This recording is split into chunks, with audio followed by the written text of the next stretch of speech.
they should have won that game. The way the game played out, the Niners should have won that game, but they didn't take advantage of the mistakes that were handed to them. That's my take on it. But it is what it is. Because I know I was expecting you to go under and be like gone for like 3, 6, 7 months or something like that. I had all the Taylor Swift stuff, like her spiking the little meme with her spiking the ball. But I figured, I don't want you to go postal. I don't want you to snap. So I was all right. I appreciate it. I really do. In fact, even on my sports channel, we're actually going to do a stream on Sunday. It's the first time we've done one since the game. But at the same time, my brother, his daughter had a baby as well during that time. So, we all got, kind of busy. So it is what it is. But dude, what a week for movie news. I mean, all kinds of news about, Spider-Man 4. There's news about DC. It's crazy, man. I don't know. Yeah. What do you guys think about? Spider-Man 4 should have happened 3 years ago. I think it's also crazy that I have to cap it off a scary movie by the end of it. Hey man, it's for a good cause. Keep telling yourself we're not just watching this because we think this movie has any merit. We're doing it because somebody donated, and hopefully tomorrow. I will watch all these silly ass movies if we get to $8,000 tomorrow. I said I promise. I'm on record. Get to $8,000, and now that puts us less than puts us $2,000 away with 2 months to go. I think we can make it. I'll watch. That's amazing, dude. $8,000. I mean, that's insane, man. Congratulations on that. Yeah, and of course I have with my tinfoil thinking, I do. Of course, Zack Snyder, of course, gave us the Twitter shout outs. That was obviously very helpful in getting to that goal. And probably forgot about this though. Let's be honest. well, no, William met him though, so. But I know that was amazing too. I saw those images on X, of William meeting Zack Snyder. I was like, what the hell is going on here? Like how did that happen? We did the people who we promote movies to.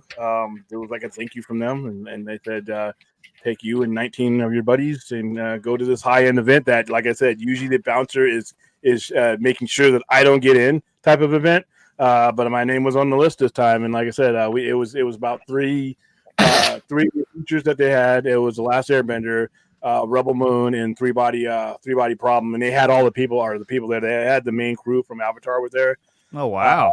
They had Zack Snyder and Sophia Boutella was there, and then they had Benoit and Weiss from Game of Thrones, but they're now a Three Body Project. They had them there, and some other dude. And then like I said, they had wine and cocktails and shit. I don't drink. See, now I got a new phone. It's like new shit. Okay, it's a motion picture. Is that Zack Snyder? Is he there? I hardly think he has my number, but he's like, hey, can I come inside? But like I said, prime rib, little itty bitty sliders, man. I ate 3 or 4 of those. But yeah, it was like I said, we looked around. It was, as much wine and shit as you wanted to. Wow, man, that's awesome. About an hour. Yeah, I was at Jimmy Kimmel's Comedy Club, and like I said, we knew he was going to be there. Phil. Of course.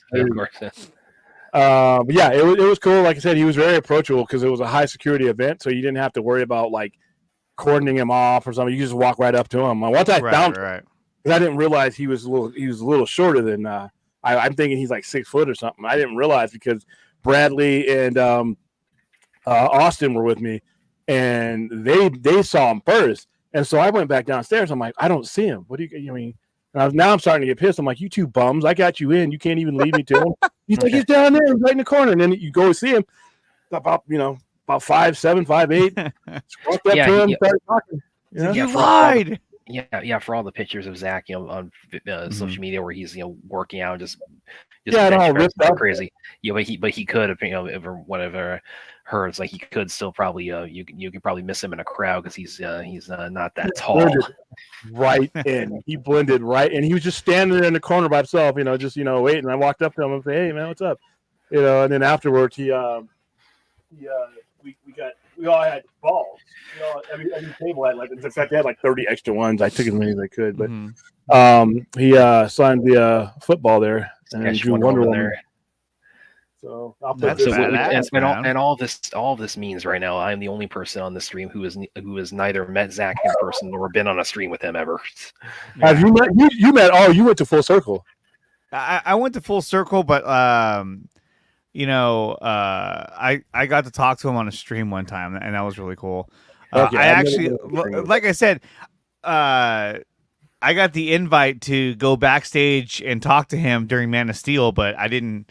I wasn't going to the Man of Steel day, day one. I only went to day 3, so I didn't go to that. That was a nightmare. That I was like, man, I can't believe I missed on that. Yeah, if I had if I had been able to go myself, if just because of the significant, if they told me it's like you can only pick one day, I mean, obviously you want to go for all 3 if that's all possible. Yeah.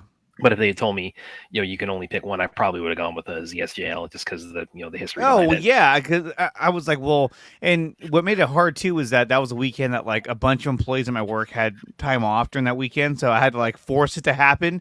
And then I also had my niece's wedding that same weekend, which I was like, oh my god, like, the odds are like stacked against me to get down to this thing. So, but I was able to make it to ZSJL, which was amazing to see in the IMAX.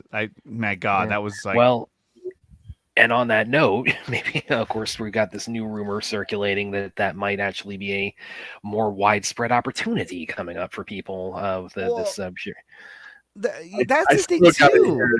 I still got to hear it from, I mean, I'm not knocking the sources who came up with it, but I just got to hear. I got to hear multiples. You know what I mean? And before I've only seen the one tweet. It was which is why it's still best to treat it as rumor for the time being, and even speculation for the time being. But again, it's obviously that of course went viral, and everybody's speculating like crazy. Okay, because the rumor is they're considering an IMAX run for it, and also considering putting Justice is Gray on physical media. So everybody's just like, oh, that I do believe because that's that's kind of surprising me that they haven't done that, or they didn't like package it with the color version of the movie.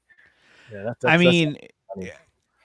as a way of making more money, I think they should do that. But it wouldn't surprise me if they, if this is all bullshit, because I mean, I could see, James Gunn or not even James Gunn, just the new regime saying, well, let's not put this out there because we don't want to rehash any of this talk about Snyder's, DC universe. We just want to focus on our new DC universe under Gunn and Safran. But I mean, it makes sense to release it. The making money should trump that though, because it like should. I said, it absolutely should. But I mean, if that's the case, it would trump a lot more than that. You know what I mean? It's like. I think they're making a massive. Well, first of all, Zasov's not going to be there for when if this mistake runs out anyway, because I think he'll be gone before Legacy even. Yeah, he's out there, especially with this sale or this merger. Probably the writing's pretty much on the wall for that. Yeah, that guy's cash is check. It's splitting. But that whole confusion shit, that ain't James Gunn. That's a corporate dummy right there. That's somebody who's really fucking educated, but not smart in the realm that he wishes to step in. That's because, like I said, there's no financials. That makes no sense. Because you're assuming, like I said, the assumption is that because you eliminate or don't do this, that means I'm going to go watch your thing. I mean, half the people across the board are not going to go see Superman Legacy. And I'm not talking about the internet trolls. Half the people in general are just not going to go see this movie. So you're going to focus on the half that are, which is what you should always do. But you shouldn't just assume that, that, like I said, I don't know any retail management where you don't fail by eliminating options. You eliminate options, you eliminate customers. Right. People just going somewhere else. They'll be like, oh, okay, well, I don't think I like the what's to do with the fucked up haircut? With it looks like a Green Lantern, but not the one okay, all right, cool. And they won't say anything. They won't be online. They won't be like, fuck you, like this. They'll be like, no. And that's what all moviegoers do. But when you're DC, you are uniquely positioned not to be that way. Yeah. And like I said, this is the mistake of Crisis is you are the one entity out of all these entities out here that can tell stories in different ways and still maintain an audience. You can't say that about the MCU because the majority of their tenure, even if you include the Fox, the better part of the last 20 years has been the MCU. So you've had one dominant way of telling that story. So I can see there, but you have generations. So like I said, greed often ignites common sense, but I don't think this guy cared. I think this guy's more and more. It's you're seeing him position himself for someone else to come over and either merge with this company or buy it. And that's why right now, even, this whole DCU, like I said before, is going to be, this is how I'm going to approach it, because, dude, I don't want to get into another movie that this is fucking awesome. I don't, listen, given the character that he's using, there's probably a better than good chance I'm not going to like this movie. I'm not going to shit on it. If you guys love it, I'm not going to be on it. No, I just don't like JLI. I don't like the JLI references, and I don't like those characters, but that's fine. But what if it was something I did like? I just don't trust you, man. I just you want me. What if you get into this movie, and then now I start getting scenes and stuff from Paradise Lost and all this other stuff. I'm like, I start getting that feeling again. I start forgetting about how everything is going, and then all of a sudden there's a new guy that comes in and says, you know what? Wow, I'm really excited about this new vision. Oh, whoa. What the fuck you just said? Because every new guy always thinks he can do better than the last guy. That's why they're alphas. And if there's a new guy coming down the road and it looks like there's more, they don't even have to make a noise when it comes to James Gunn. They just need to let it. If they don't like it, or they don't even have to not like it. They just have to love their vision more than they love anyone else's. And all you got to do is let his contract expire. And then here I am now, getting excited, showing me Spartacus blood and sand type of Wonder Woman action. And oh, by the way, it's been delayed, so we're rethinking these things and all that. And all you have to do, if you don't think that can happen, go look at the mouse. Look what the mouse is going through. All these changes that Feige's making now is because when Chapek came in, he basically was his boss. And when you have a new boss, they rearrange the furniture to look like they wanted to look. So that's just, they needed to kind of reshuffle what they were doing over in MCU, and I'm glad they're doing that, and I think they're making the necessary changes for the better. But we'll see how they actually turn out when we get the finished product. But yeah, I mean, like I've said before, it's like when it comes to Superman Legacy, it's like I'm not gonna pass any judgment on Legacy until I actually see the movie. Everyone's very quick to bash anything that's Superman Legacy on Twitter, which is fairly normal for the most part. It's kind of par for the course. But for me, it's like, look, I'm still going to wait and see the finished product before I completely bash it or say it's dumb or say it's gonna fail. I have to see the finished product. Now, if Superman Legacy comes out and it's not a good movie, it has a lot of problems, it doesn't do well at the box office, and that's a whole different story. But if it comes out, it's a success, and then the movie's good, then we go from there, and then hopefully it continues to be good moving forward. But like I said, until I see it, I'm not going to sit here and just bash the project that people are actually working on at the moment. So, well, the other thing about it with me too is, of course, because I've made comparisons to the Batman, which of course that began as Ben Affleck's the Batman and became Matt Reeves the Batman. And I've said in the past, it's like I've really the circumstances behind that's what really kind of held me back for the longest time getting excited for the Batman. I finally was able to move past that once we got around the first DC fandom when it looked like they were saying, okay, now we're just embracing everything. And then I really the trailer was awesome. I played that. The just the one gif of him just beating the hell out of that. I probably played that like 2,000 times before the movie came out. I was ready for it. And of course, then we had the Ant Sarnoff thing right after the movie came out, and then I had to go back to compartmentalizing the whole thing, which all things considered, I think I did pretty well by the time the Batman came out, and the Batman was was very good. And so if I thought that this was going if I had any faith that I was actually going to get a universe this time, I might feel a lot better. But I have zero faith that we're going to get a fleshed out universe, regardless of how good these movies are, and it's not going to have anything to do with it. You just got a super chat. This is actually a second one. Yeah, so this is a super sticker from Jason McKenzie. What's up, Jason? That's from you, right? Or is that that's from me? Yeah, that's from me. Yeah. No, I'm not even modified yet. He has another one before that too. I don't know if you saw that one. Make sure that gets over to our bank. But no, what's up, Ray? What's going on? If I thought there were, because here's the thing, I'm a universe guy. The U in DCU is universe. You're selling me a universe, so I'm not the one movie at a time guy. If you're selling me a universe, that's what I'm buying into. That's what I want. But like I said, if I get a new boss, it's not going to matter. You could listen. These guys, these alphas, they're all about what their vision is. They're all about their vision is. Superman Legacy could be literally the Godfather Part 2, and it's not going to make a damn difference if there are new bosses. And you like I said, you think, well, they're not going to do it if it's going well. They're not going to give a fuck. It's their house now.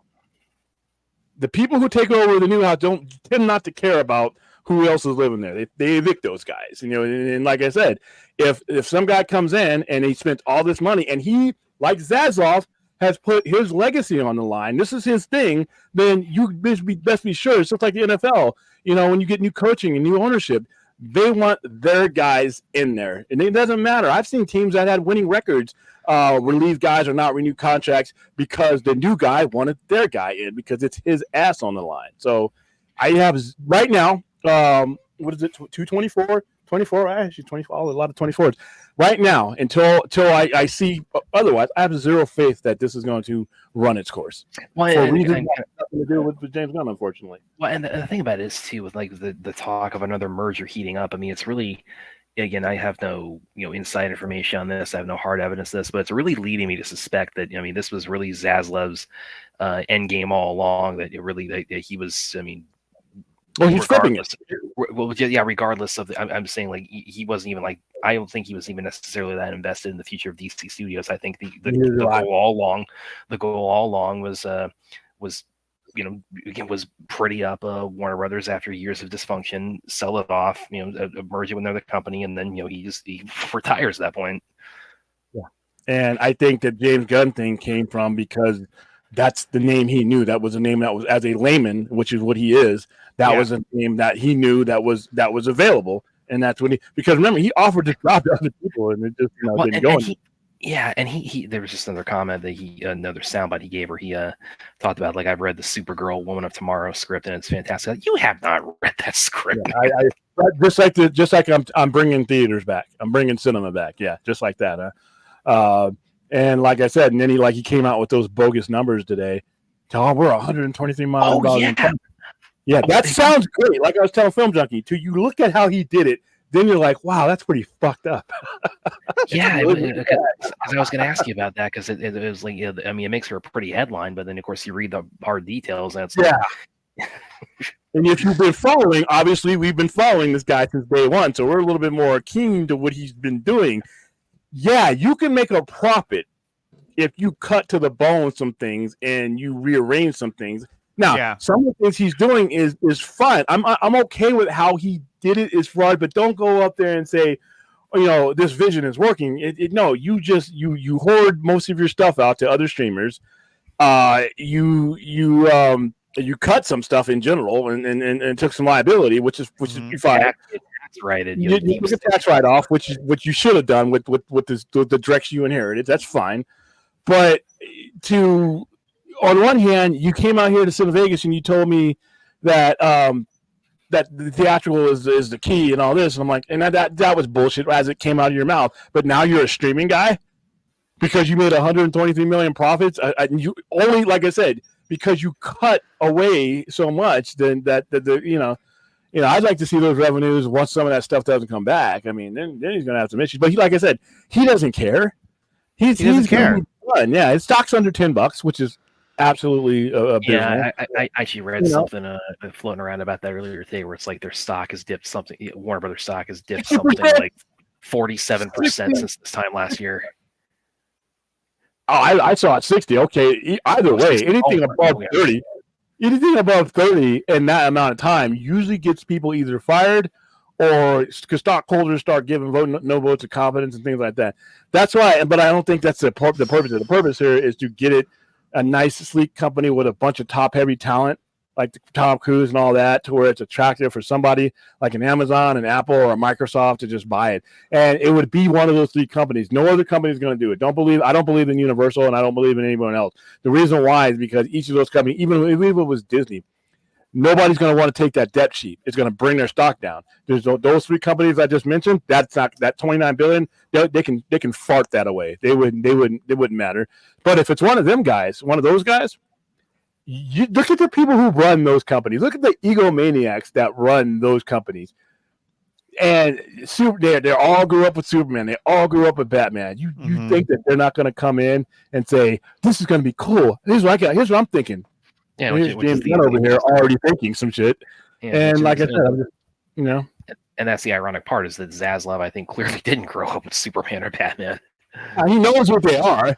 And he knows who James Gunn is. I mean, like I said, he could probably name like a lot of the top directors, and he could probably find Coen. I mean, he could probably find some people, but he doesn't really know anything about it. But like I said, and that's the only thing. And I hope that's not the case. I really, because that's a lot of time. That's a lot of just wasted time. You're James Gunn. You're going to be 60 by the time this gets going. Yeah, you really want to people see a guy blow his wad and have nothing to show for it. It's kind of sucks. Yeah, I was thinking it's crazy, dude. It really is. And real quick, I just want to say a big shout out to Jason McKenzie, who's basically making it rain over on my channel. Thank you so much, Jason. Look like the hood. Thank you so much.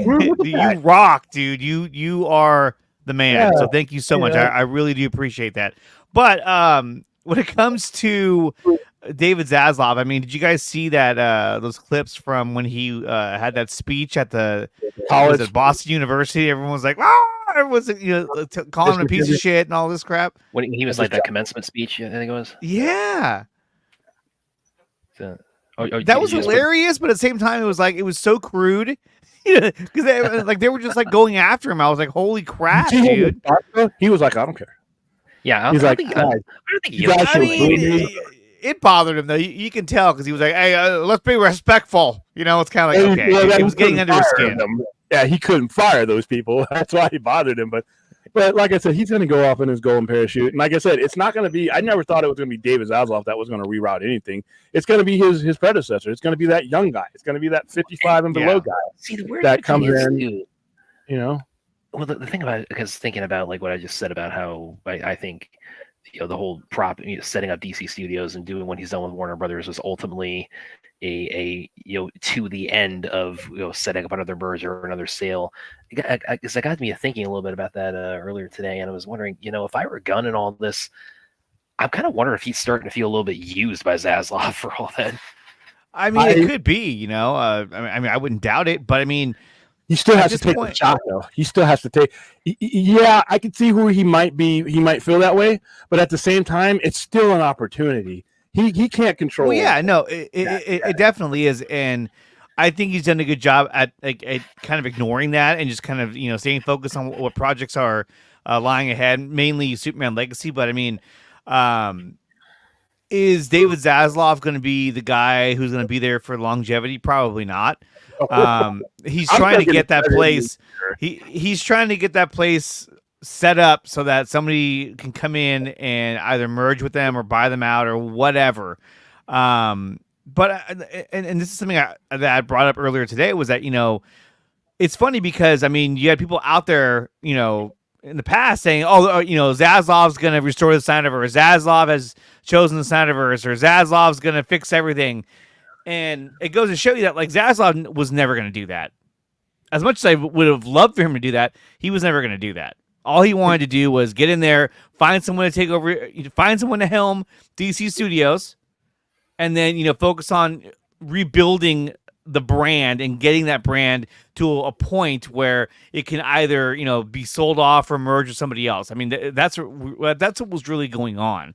And again, that's where I go back to thinking like is Gunn starting to feel like a little bit of a tool in all of this. Well, Gunn could have known that outright. Listen, Gunn could have come in and Zaslav could have come in and probably told the truth for the first time, and since he's been around, and said, you know what, I'm just basically flipping this, and I'm using you to do it.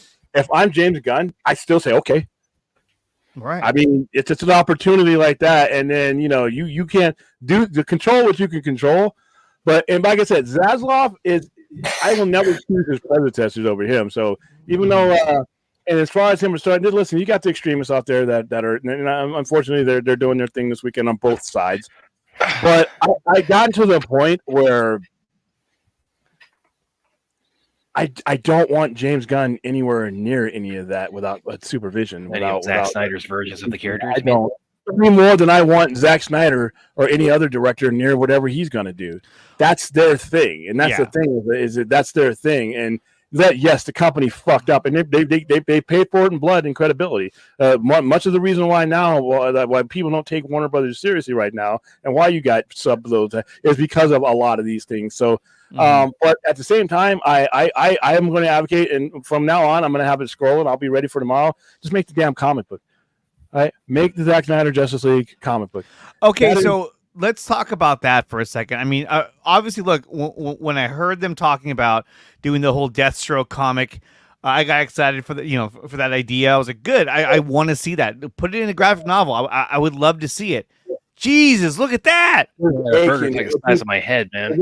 Okay, so this person, I need to find out. He's on my receipt. I'm going to give him all the praise in the world.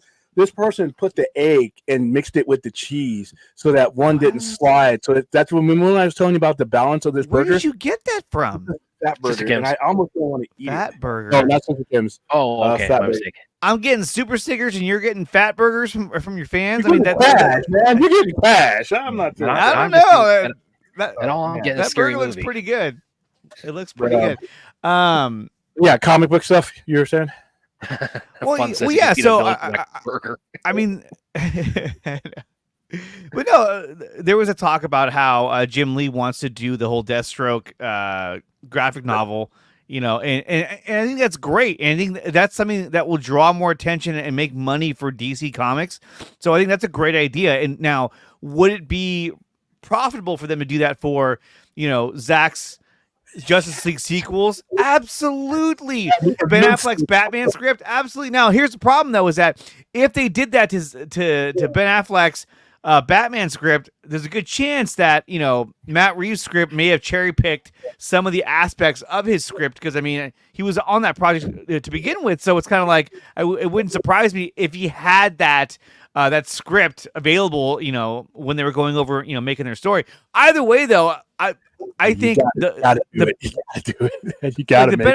Ben Affleck Batman and the Justice League sequels, and that would be a huge hit on the comic. And I thought about William. I was like, man, if they do that, think about the what is it? The pre-orders. The pre-orders, the variant covers, the second printings that are worth more than the first printings. Well, here's the thing.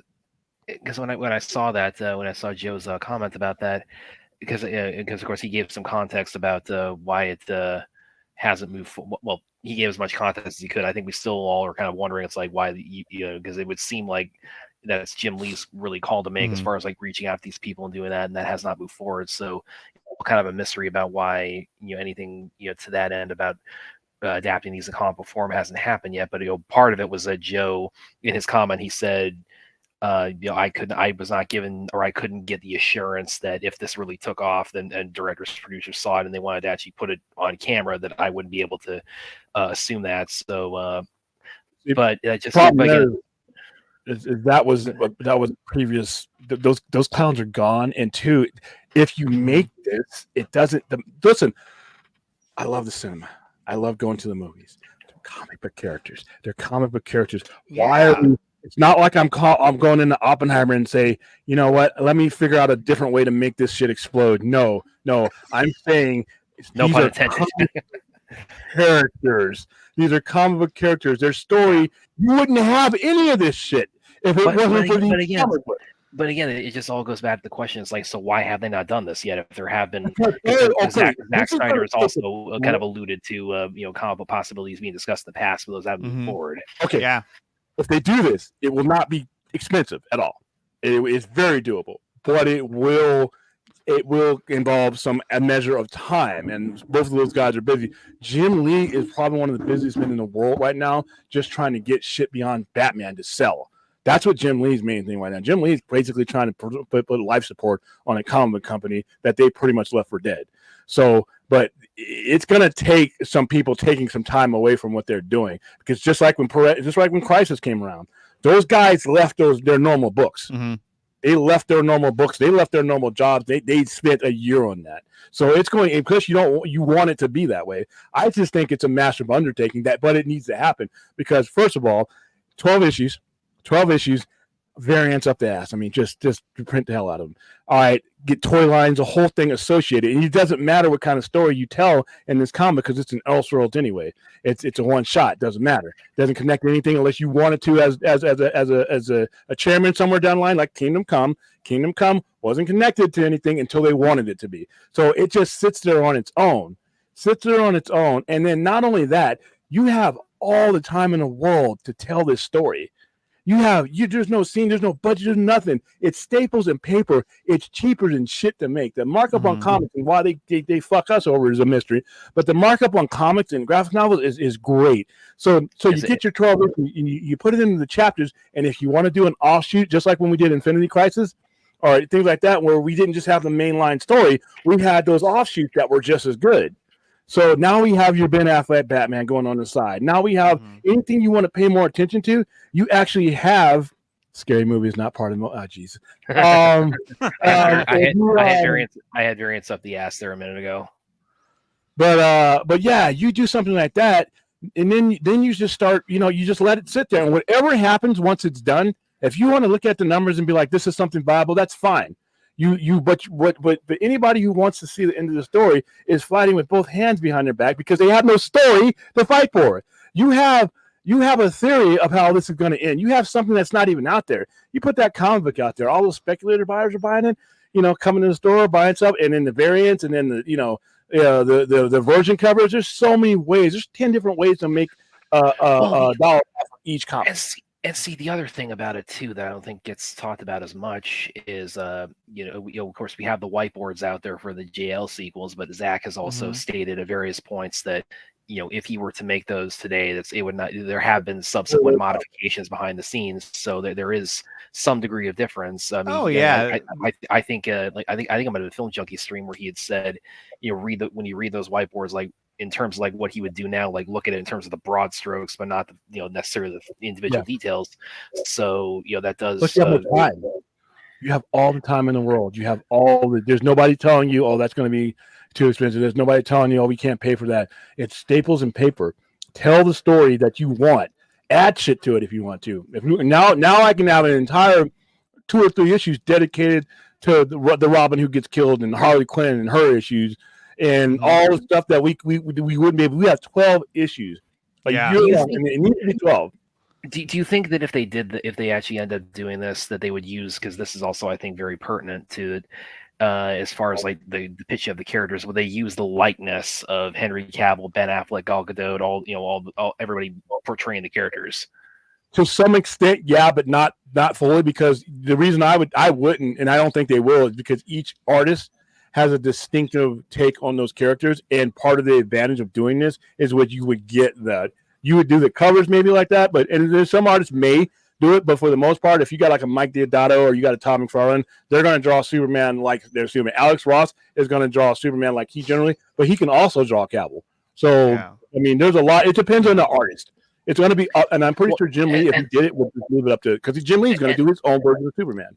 And that's the reason. That's why I brought that question up, because they have, of course, I mean, like Nick Fury in Ultimate Marvel, that's the likeness of Sam Jackson. And of course, when they do that, they do have to get the approval of whoever they're using the likeness of. So is that maybe also like a potential kind of sticky point right now for why this is not moved forward in comic form? Not necessarily. It's either a minor negotiation or the likenesses of, because they already, a lot of them sold those likenesses when they did action figures and hot toy figures. So you sold that to them, or that was part of the contract. But even still, okay, that's an easy workaround. It doesn't have to look like Cavill to be the one I'm talking about, because like I said, when that cover I have at the store, that's all of them. That's all of them, and I'm pretty sure they found a way to do those variant covers with them. So I don't think that would be probably the smallest issue. Whoever did I think actually, I think it was a South Cali guy. Because he was able to. He found the guy who did the poster that the rumor about the ZSGL IMAX show came from. It's like that looks like that cover real poster. One of them right there. That looks phenomenal. I mean, it looks like legit in the Nightmare timeline. I mean, the dark side. I mean, he can easily launch a campaign too to raise money for AFSP, saying, "Hey, submit your comic covers for the JL sequels, and we'll pick imagine 5 Zach different did ones that. or 4 different ones for each issue. You know, I mean, the possibilities are endless. But I think that, you know, it's like I hear what Austin's saying, that, you know, he thinks that animation would do better than comics. But I think at this point, it's kind of like, look, these are just the small steps you got to take to just get the story out there, because it's the story that I really want to read about and see, is to see where it was going to go and what was going to happen. You made a motion comic out of it. Yeah, I know. And I know that he has a different version of it now, and I would love to see that version. You know, it's, you know, we saw that concept art, you know, a couple weeks ago of from Jared Morantz about, you know, showing Hal Jordan. Oh yeah, Hal Jordan. Yeah. Oh, that looked fun. Yeah. And it was you know, so good with the white gloves and the boots. It's like the white gloves and boots. Yeah, but I mean, that's pretty comic accurate. I saw a lot of people, you know, on Twitter saying things like, you know, oh, you know, well, he was never going to use Hal Jordan. He was going to go with Jon Stewart. Well, I mean, honestly, if you read the storyboards, he had both of them. He had Jon Stewart showing up at the end of, you know, ZSGL, and then in part 2 or part 3, depending on, you know, if he did a 3-parter, at the end of part 3 or the beginning of part 3 is when you would see Hal Jordan, because, and then he would make reference to Jon Stewart. When he had the whole war join up in the final battle. Hey, Austin, guess what? I don't sell animation movies. I sell comic books. So there. Yeah. Here's some movies. We also got a super chat from Jason McKenzie. It's in there as well. Jason, I put the link to Sci-Fi Center chat. Yeah, check it out, man. Go for it. But Aaron says, "I'd love to see Axel work on the artwork for a ZSGL sequel comic." There you go. Axel, can I bring up your super chats? Can I? Oh yeah, I can. Yeah, you Which can. One? Which one? That's a super sticker, and I can see it on my end. But there's before that he did he had a super chat. He said, "Just let gun cook before we judge." And that's what I've been saying the whole time. Here's a sentiment. I'm going to say this. It's not going to be popular. The customer doesn't have to let anybody do anything. That's the thing. Is like there's no reason, you know. And when people say that, and they understand, like I said, somebody wrote it. I got who was writing that. It's, people, I think it might have been either why do people want, you know, this movie to flop? And I don't agree with that sentiment either. It's just as easy just not to watch it. But the customer makes those rules. We don't make those rules. The rules are what the customer makes them. That they're the person they're the judge, jury, and executioner at the end of this. If they don't want to give James Gunn the benefit of the doubt, even if I do, that there's no wrong answer there. The customer is the customer. You know? Yeah, but all I'm saying is I agree with Jason that, like, look, I am not going to shit on James Gunn until I see his finished product.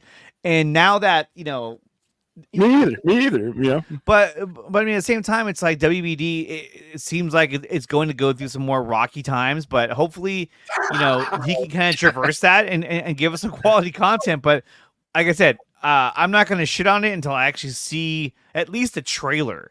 Trying to shit on it when you're looking at, like, you know, pictures of a panel read and pictures of name cards and all this shit. It's kind of like you're just talking shit to talk shit. You're trying to like you know, devalue it before it's even done. It's kind of like, hey, look, when we see a little bit more, then we can start to talk shit. When we see the first trailer, that will give us a good indication of what this movie is going to look like, feel like. You know, and maybe a little bit about how it could perform as well. But to me, I can't say anything until I get to that point. Well, that's us. We're preaching this to an environment that never got that benefit of the doubt for any of the movies that they did. So now it's really, I don't agree with it. I agree with what you're saying, but we've built this culture over the last 10 years of not doing that, of basically destroying these movies before. So now, you know, when the flip side, it's kind of tough. And like I said, the onus is on DC Studios to put out the product. But I can't make with a straight face an argument to say that if you feel shitty about this, I'd have no argument for you, a credible argument to say why you shouldn't. Right. I wish you wouldn't be part of the dead weight that's on all this genre, but I can't. You're the one that they're trying to lure to these movie theaters, and like I said, I think it gets even worse with the general audience because they don't make the noise; they just get up and leave, and that's the worst. But before you guys go any further, of course, we have a little bit of a clarification here in the comments. Mighty Rax says Zach's Hal Jordan's Ryan Reynolds, and we actually have Hal in the chat tonight saying I'm Zach's Hal. So dropping dropping in from for protecting Sector 2814. But we always appreciate your presence, Hal Jordan. He's broadcasting from Oa right now. Yeah, exactly. But still, that's why, our audience is growing. Yeah. and so supposedly, according to Zaslav, of course, and from James Gunn and Saffron, is that they have a 10-year plan. Now, will that 10-year plan come to fruition? Well, only time will tell. But I mean, when I hear some of my friends saying like, I don't think it'll make it past Superman Legacy. I mean, to me, it's kind of like, I feel that's more like, no, dude. That's actually a logical assumption. I mean, yes and no. It just depends. It depends on how it performs. If it performs like the Flash, then I agree. Yes, they're in trouble. But if it does better than the Flash, which is not hard to do, then I think that there's a lot to it, and that it has more longevity. A lot of that is by the time this comes out, Zaslav will be gone, more than likely. James Gunn's original contract is not a 10-year contract. He's got like a 4-year contract. So you're lining up with all this, and if you have a new regime, they could just run out the clock. I'm not saying that that's what they will do, but that is a very, very logical assumption given the history. We have evidence now. It's not just me guessing. We literally are talking about this now because a new guy came in and did his thing. We wouldn't even have James Gunn if it wasn't for new management. Yeah, and actually, Hunter Iggy's telling me he has a couple of questions he wants us to highlight, so I'll go ahead and pull a couple of these up. I think I got the first one here. I think he's referring to who would be a potential buyer or merger partner coming up. And so, William, what about Sony? I don't see Sony. Sony's not going to touch it because there's too much debt. Sony's profitable. Warner Brothers isn't right now. So, if I'm a Sony stockholder and you're even sniffing their WBD, I'm going to cut your balls off and say, stop it. Stop it right now. You better hope they don't buy that. I mean, God, can you imagine the movies they're going to put out? They could put out across the Spider-Verse level movies, but they wouldn't be able to because your stock, whatever their stock is going to take a hit because you're assuming that for a library that they don't really need. They can get whatever they wanted from Warner Brothers, and vice versa. They would be the sellers, not the buyers. So no, I don't think Sony. If it's going to be anybody, it's going to be those three companies I named: Microsoft, Apple, or Amazon. Yeah, and Hunter I think so. Hunter also asks William, Brad, Nicotina, what if the new guy says I don't want Zack Snyder or James Gunn's universes? It's possible. It's absolutely possible. Like if whoever this new guy could be, or a new company, or whatever happens, they could be like, no, I'm going to bring in my guy. Who knows? We have no idea what's really going to happen. But unless there's a contract signed and made, like I said, and that's not something you can keep behind closed door too, because you got investors, you got people that are thinking about buying your stock and helping with this new merger. You got to let them know that there's going to be some stability. And if James Gunn is going to be the guy that you want to be the guy, you need to sign to a lock cut tight contract right now, because like I said, that's a very likelihood that if a new guy comes in, he's probably thinking about his vision before he even purchases a company. And that's just like I said, Zaslav did it. So why would anybody be surprised if a new guy did it? And like I said, a 10-year plan, money. Yeah, Elon wouldn't right now. Elon's got other issues.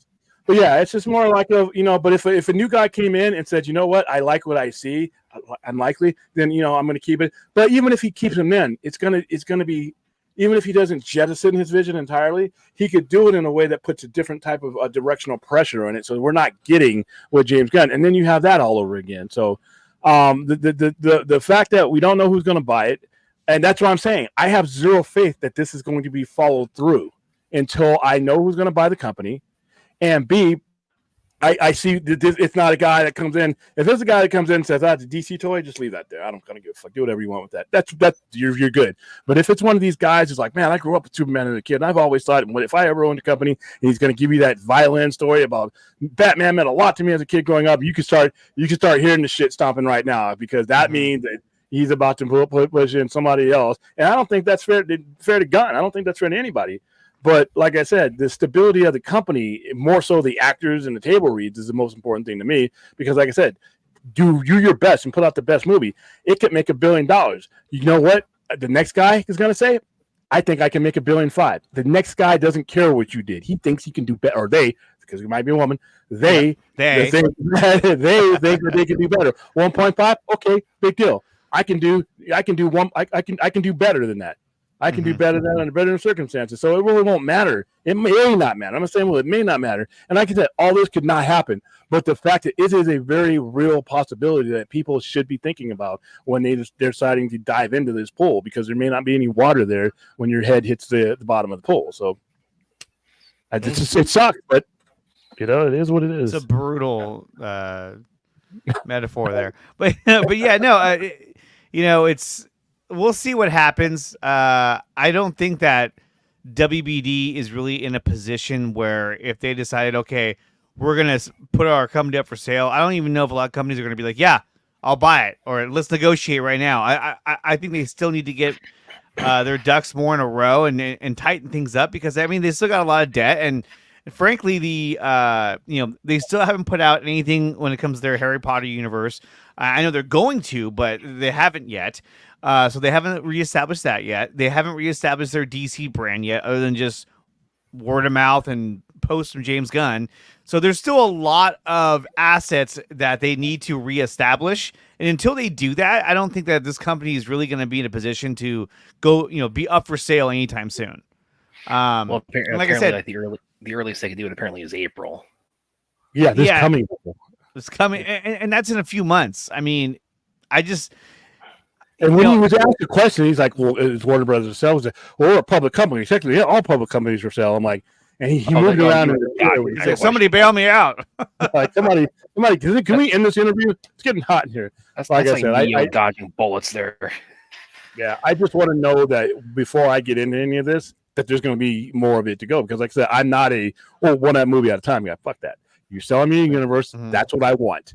I'll call it the DC. If you want to call it the DC, right, okay, I'm fine. You called it the DC universe. But you're implying that I'm getting more, and I've been here before. I've graduated from DC University, and that my diploma has a lot of heartbreak on it, and saying that, you know what, William, part of your learning plan is not to fall for that shit again. Take it from a safe distance. But the same thing, I'm not going to bash it. There are people out there. I don't get nothing out of the Superman legacy failing. That actually sets the entire thing back a while back, because Superman's already on thin ice with the general public because of the of the one time he was portrayed in a way that the general public could have probably gained traction with over time. He had his legs cut from under him, because all the other versions of cinematic Superman were aged. They belonged in the era that they came out with. So we haven't had one in so long, and when you had one, people fought it before the rest of the world got a chance to embrace it. And of course now. And now, of course, they've also pinned, the end of Superman and Lois, to the making Superman legacy. So yeah, like I've said, now they've created a situation where people are going to go into this movie associating it with losing not one but two Supermen they really loved. Well, and that's what they said. They were like, we're going to get, we're going to end Superman and Lois because we don't want to cause any confusion. And I remember I was mentioning William. I was like, this is what I'm talking about. Like, this is how they think. This is how stupid they are. They don't deserve to have. You are basically telling me, Zazoff, if you're watching, because you're basically telling me I'm a fucking dummy, that I need scratch and sniff to get your story, and you're leaving money on the table. Now, granted, I'm not the biggest CW fan in the world, but this mindset, and it's not just with the movies, it's with the comics. Stop taking away the biggest advantage, the most unique advantage that you have that no one else has. No one else has this. No, even Marvel's it's not like DC's. They don't have an Elseworlds. They don't have the things like that. Not the way you've done it. But still, I mean, this is how they operate, and this is their mindset. And does it make any sense? No, it doesn't. But to me, the reason why Superman Lois is coming to an end is because I believe that, and I'm not trying to vilify anybody. What I'm saying is that I think, the idea that James Gunn is going to, he wants his DC universe to be on video games, television, and movies. So I feel like all other forms of media when it comes to DC are all coming to an end because they want to kind of recapture all that under one umbrella, which is DC Studios. Is it the best, smartest idea? I don't really think so, because I mean, you had shows that were actually profitable and that had a fan following and were popular. But if you're doing all this because at the end of the day, you want the next round of games, TV shows, and movies to fall under the DC Studios umbrella and be under one kind of universe. Then I get why you're doing it. But the problem is that now you're taking things away from fans. You're alienating a lot of your fan base, and it's exactly. What if I okay. So here's another. I mean, this is more of a conspiracy theory here, but I mean, it wouldn't surprise me if when the Suicide Squad video game, when they pulled that back and said, "Hey, we're gonna revamp this and change this," right? It wouldn't surprise me if Gunn and company came in and also said, "Hey, make sure like doing when you pull the game back and you redo it, let's make it to where this game is connected to the Arkhamverse. That way we end that. Because the next games that are going to be coming out, we want it to be under the DC Studios umbrella, under this new universe. So we don't want any fans to say, hey, well, this game's cool, but I'd love to have another Arkham game. Well, no, you're not going to get another Arkham game because this is connected to the Arkham universe, and now it's over. You know what I mean? So it seems like... they're just chopping every limb that's stemming off of their main stock and saying, hey, look, now we're just going to do one universe, which is our new DC universe that Peter Safran and Gunn are helming. And it's why it's like I'm actually starting to get concerned for the Batman part too. I don't, because I mean they've already fully established that that's an Elseworlds project, and James Gunn himself has even said it's an Elseworlds project. So I don't think they're going to cancel the Batman 2. You could apply that logic to any of the other stuff. To any of it. That's why it doesn't make any sense. But the fact that you have Joker 2 coming out, I think that Joker and Batman are the exceptions to his universe because he inherited those. And I think, for whatever reason, he's going to let those what do you call it? Those two universes kind of finish themselves out. I do think there's a structural mistake that David Zaslav did make, and I think it's going to come back. It could come back to her. DC Studios should only be the things that he's creating. I don't think he should have. I don't think if and here's why. And I explained this before. If Denis Villeneuve comes in with a Green Lantern story or a Superman story or something like that, and he, like I said before, he's coming in here and he's got his 2 Oscars because he's going to win Oscars. He may have more, but he comes in with his trophies. He comes in his Zaslav's office and puts those trophies on this thing and says, "Here's what I want to do." You think, but he doesn't want to. He doesn't want to do it within his universe. But you think that whoever is in Zaslav's chair is going to be like, I don't. Yeah. You think he's going to let him after all these years of trying to get back Nolan level and people that he's going to get up without a signed deal? They will sign that deal before it's done, and that should not be on James Gunn. James Gunn should be focused on his and be a god within his own thing. But anything that is not under his thing, that the outside, the actual studio heads, the bosses want to do, they should be able to do without having to worry about this. Because you are going to have, it might not happen all the time, but you're going to have these guys that are accomplished that when they start telling these stories, they don't work for anybody. They work for the guy, the CEO of the actual company, but they don't work for another director. Or especially if some of them have a lot more, So, but you need to leave those open, and that's what an Elseworlds is. So, I mean, they definitely need. You should have never. And once you put James Gunn under everything, he takes the blame for everything. And I don't think that some of the stuff he's getting is not fair, but by the structure of things, it's a bad structure. Whatever James Gunn creates, that's his thing. That's his studio. That's within his thing. I think also too is that they don't want to they want to stay in the Matt Reeves business. They want to stay in the Todd Phillips business. So I think another reason why they want those universes to kind of finish themselves out is because for one, the first Joker was a very profitable movie, critically acclaimed as well.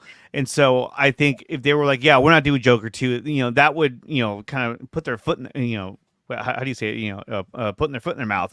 I think that when it comes to Matt Reeves and Todd Phillips, they want them to stick because they don't want to lose them. They don't want to piss them off, and then they go over to Universal or they go to Disney and say, screw those guys. I'm not going back there. They cancel my project I was working on. So I think that they want to keep those filmmakers happy, and they want to keep them under that the WB umbrella. and because they want more projects. I mean, look, they already want to bring Chris Nolan back. They want to get these guys back under their umbrella because I mean they're profitable, they're critically acclaimed, they win awards, and so they want that prestigious type of feel back under with their studio. Nolan comes in with Ben Affleck, says, "I want to do the Batman." But I don't want to do it in James Gunn. You see, so this is like there's going to be things like that, and then Nolan's going to have his own trope. Imagine that's almost too good to be true. The idea of like Chris Nolan taking on Ben Affleck's Batman movie. But they just asked Nolan the other day. They said, would you ever want to come back to do a superhero movie? He said, no. He's kind of flip flop over the last couple of years too. But I'm just throwing an opportunity out there. But anybody of that level. But you got more than just him at that level that's going to come to you and say, you know what? I think I want to do my own take of this. I respect what James Gunn's doing, but just because you're doing okay over here doesn't mean you can't do okay over here. And that's honestly, I think that the days of Todd Phillips, Matt Reeves doing their own thing on with DC, or even another filmmaker doing their own thing with a Marvel property, I think those days are numbered. I think now it's just going to be, I mean, look at Marvel. You don't ever see a isolated superhero story that's a Marvel character that they're not DC. That's what I mean by the difference between the two companies. Now, I think that like you're saying, if they let filmmakers do that, then yeah, that's great. That's awesome. I think that's a way of a differentiation between DC and Marvel, but they're not. They're literally trying to do. They're trying to create like their own DC machine based on the way Marvel did theirs, although they're going to do it a little bit differently, obviously, because he's going to have a universe starting that's already established in Superman Legacy, as opposed to when we got Iron Man. I mean, there wasn't a Marvel universe really established other than the Incredible Hulk. So I think they're shooting themselves in their own foot. But like I said, people got to learn their own. They're trying to play catch up, and so that's why it's like James Gunn is. James Gunn is trying to make his DC universe a universe that's already established, where the Justice League already existed, Batman already exists, all these characters already exist, because at this point, I think he figures, hey, look, I think fans they've had enough of the origin stories. Let's just jump right into this and just go at it, full steam ahead. And then J Money had that question for you as well. Yeah. So, what is what was the version of Blade Runner that you told me was the absolute best version to get again? Was it like the international cut, and was it from 1997? Yeah, the international cut is the best version of Blade Runner to find. That's the best one. Okay. Yeah, throw all others away. But yeah, we're gonna wrap it up because we went a little bit over an hour, and I got that wrestling to get to. But yeah, I think I hope they learn the quicker lesson that this singular storytelling thing is okay for other companies, but when you're DC, you have to be DC. And when I hear people saying they can make the comparisons, as a 40-year collector and dealer, you're telling me that you don't know these IPs. If you can't know the distinct differences with what makes one different than the other, and you go with the boneheaded comparison, that's not good. Because like I said, and the first CEO, studio head or whatever, that understands that his success comes from what makes DC special, that guy's going to win.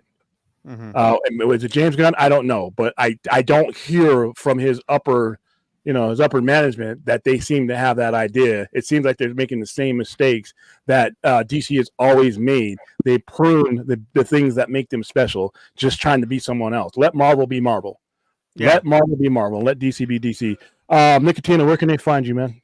You can find me at my channel on YouTube called Nicotina. I cover all kinds of news when it comes to comic book movies and DC, Marvel, and Star Wars. I've been focusing a lot of my attention on shorts because with my work schedule, my family schedule, it makes it easier for me to kind of manage everything. And then I also have a sports channel called Your Area Sports, and I have another channel called Beyond the Unknown that I'm working on as well. To try to get that one up and running as well. But the main channel you can find me on that applies to everything we're talking about is Nicotina over on YouTube. Brad? You guys can find me on Twitter and Vero. You can find me here, there, on Facebook. Of course, check out all my wonderful writing. I've shared with you guys plenty of times on all this wonderful nerd stuff we talk about. And you can find me here on the Sci-Fi Center. And, of course, tomorrow is going to be Man of Steel watch party, and then the one that's not part of the multiverse. Man all of for good Steel, cause. I have to keep Scary reminding Movie her. at 5, and then our overnighter at 8. And thank you, Jason McKenzie. Dude, Jason, you're the man. You rock, man. Yeah, man. Hook us up now. All right, guys. Well, so later on this afternoon, we're doing Man of Steel for this reason right here. To add, actually, Scary Movie to raise funds and awareness for suicide. It's a great movie. One of the resources, the most readily available resources that you could ever use is 988 Suicide and Crisis Lifeline. 24/7 call, text, chat. Even if you don't need it, make sure it's out there for those. You're going to see plenty of us, especially me and Brad, within the next 24 hours. So I apologize in advance. And I will see you guys at the earliest will be 2 p.m. There it is. And then, see you later. There, dudes.